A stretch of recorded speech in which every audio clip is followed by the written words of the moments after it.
Gini aja, kita gabung semua permintaan itu menjadi satu, lalu kita kumpulkan, kita ikat, kita kasih ke presiden kita, oke? 2029. Terima kasih sekali Pak Iwan Fals. Gimana, setuju? Rizal Ramli memutuskan siap memimpin Indonesia 2024. Tapi hukum juga penting, bahwa kan yang menentukan semua hukum. Kenapa kok bisa lolos menjadi calon presiden? Itu juga menjadi pertanyaan penting. Kalau saya maju 2024 jadi cawapres, dukung atau tidak? Dukung atau tidak? Siap para ulama? Takbir! Mending mana yo, hukum sekarang atau hukum rimba gitu kan? Pertanyaan itu ya, saya pilih hukum sekarang walaupun dengan segala macam kelemahannya. Kalau hukum rimba serem Palestina. Duit dari mana? Itu kan duit dari bisnis jualan pisang doang. Memalukan. Saya yang malu. Ini kan marak sekali ya kasus seperti ini ya. Ini memalukan sekali. Sudah melegalkan, menghalalkan segala cara karena ada ongkos partai yang harus dibayar. Kita harus membiasakan punya mindset yang tidak seperti itu. Tradisi seperti ini harus dihilangkan. Orang-orang yang memang paham tentang bagaimana mensejahterakan hidup orang lain dan dia memperjuangkan itu, saya support orang-orang seperti itu. Ada anak kecil, anak bawang, ya kan, beli investasi ratusan miliar, duit dari mana? Di situ kan bukan berarti cuma bisnis pisang goreng doang kan, saya juga punya yang lain. Ini kan gila nih, ini kan republik gila, ini rejim gila ini kalau kita melihat. Gini aja, paling gampang masuk aja di Kemenkumham ya, kan PT-nya ada, nanti nama saya bisa dicek situ. Berharap tentang Indonesia untuk lebih baik ke depan, kenapa enggak gitu.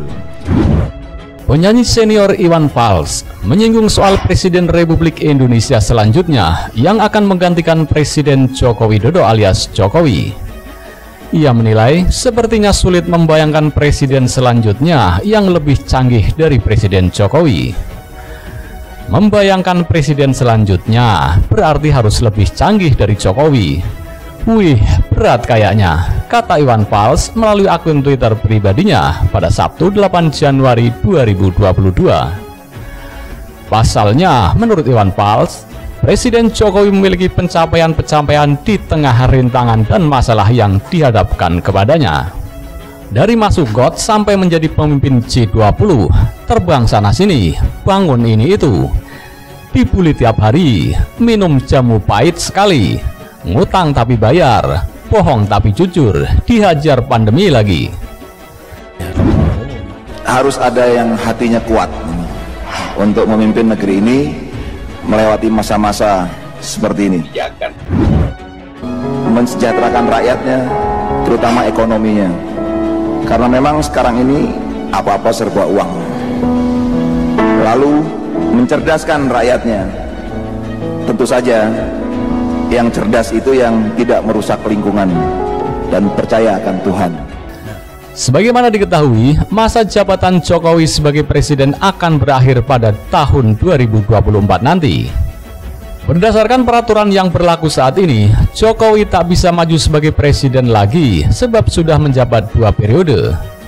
Diketahui ada beberapa nama yang sering menempati posisi teratas dalam beberapa survei elektabilitas calon presiden atau capres 2024 mendatang.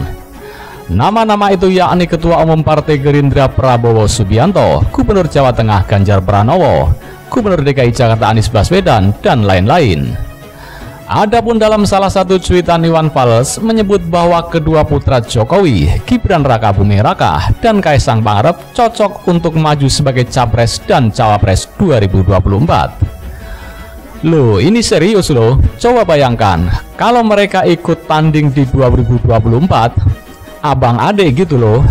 Buat orang Indonesia itu sesuatu loh, kata Iwan Fals pada Kamis 6 Januari 2022. Lagian mereka sudah punya KTP kok. Coba aja disimak. Kalau saya enggak lah, udah ketuaan dan nggak bisa Inggris soalnya, sambungnya. Saya kasih tahu anak saya, tulisan ini nangis dia. Nanti kamu dibilang dukung Jokowi. Nanti papa Papa dibully terus di Twitter gitu. Nggak ada urusan dengan dukun-mendukun. Yang ada urusan saya mendukung Indonesia lebih baik lagi. Ada harapan. Ini 200 juta orang, bukan 1, 2 orang, 10 orang, 100 orang, 200 juta orang. Harus kasih tahu sama orang-orang bahwa di sini masih banyak orang baik. Harus kasih tahu sama orang-orang bahwa di sini masih banyak orang baik.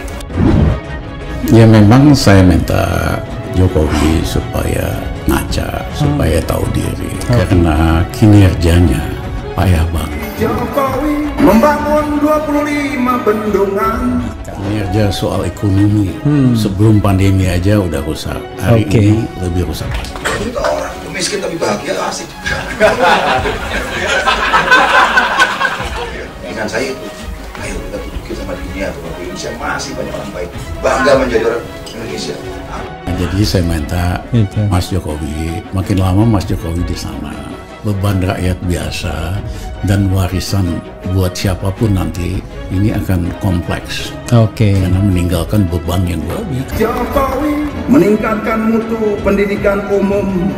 Presidente della Repubblica di Indonesia. President of the Republic of Indonesia.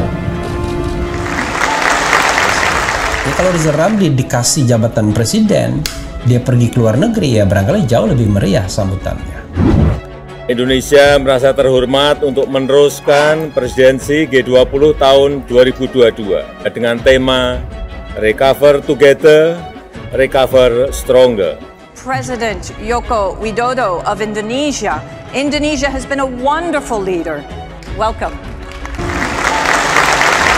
Jokowi membangun 6.000 puskesmas. Konferensi tingkat tinggi negara G20 akhir pekan ini akan membahas sejumlah isu mengenai pemulihan ekonomi pasca pandemi COVID-19.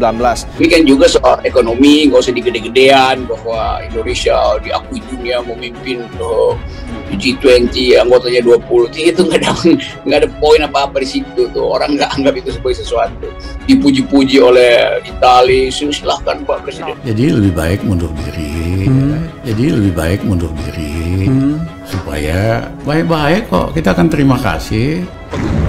Saya kasih tahu anak saya tulisan ini, nangis dia. Nanti kamu dibilang dukung Jokowi. Nanti Papa dibully terus di Twitter gitu. Nggak ada urusan dengan dukun-mendukun. Yang ada urusan saya mendukung Indonesia lebih baik. Saudara, Indonesia akan jadi tuan rumah sekaligus presidensi konferensi tingkat tinggi KTT G20 tahun 2022. G20 tahun depan akan mengangkat tema Recover Together, Recover Stronger. Dengan terpilihnya Indonesia sebagai tuan rumah, maka Indonesia punya kesempatan untuk ikut menentukan arah desain kebijakan pemulihan ekonomi global. Saya paling senang melihat orang yang bersemangat, orang yang rajin, menghargai kebudayaan. Mudah-mudahan saya hanya berdoa semoga Indonesia mendapatkan jati diri, bangga menjadi orang Indonesia. Indonesia terlihat lebih keren gitu. Indonesia kayaknya sekarang sudah mulai diperhitungkan dalam dunia ekonomi, politik. Sebagai seorang presiden, dia sudah berhasil untuk menarik perhatian dunia internasional. Saya berharap agar negara-negara G20, pemimpin-pemimpinnya bisa menunjukkan kearifan dan kepemimpinan kolektif sehingga situasi yang ada menjadi lebih baik dan pasti bagi kita semuanya. Penyelenggaraan presidensi Indonesia G20 tahun 2022 akan menentukan citra kehormatan bangsa dan negara Indonesia di dunia internasional. Apapun yang ekstraordinari akan saya lakukan untuk 267 juta rakyat kita, untuk negara. Bisa aja membubarkan lembaga, bisa aja reshuffle, asal untuk rakyat, asal untuk negara. Saya pertaruhkan reputasi politik. Jelas itu dia kerja itu luar biasa, kerja kerasnya. Mata saya Jokowi masih on the right track. He's the man gitu ya. Udah aku total dukung dia gitu ya. Aku anti gitu melakukan dukungan kayak gitu untuk dibayar gitu. Menjadi merdeka itu ada sebuah tahapan-tahapan perjuangan yang luar biasa. Sosok Pak Jokowi di mata saya itu adalah sosok yang sederhana yang mengutamakan kerja dan kerja. Kalau istilah saya sih low profile, high profit. Hampir belum pernah ngelihat presiden yang seperti itu di Indonesia. Ini presiden, dia pemimpin, tapi dia juga he gives service to his people, dan yang penting rakyatnya tuh bisa merasa dekat dengan beliau. Semoga Bapak bisa menjalankan semua pekerjaannya dengan baik. Banyak yang cinta sama Bapak, yang mendoakan yang terbaik, dan semoga Bapak bisa bersama-sama mewujudkan Indonesia yang lebih kuat.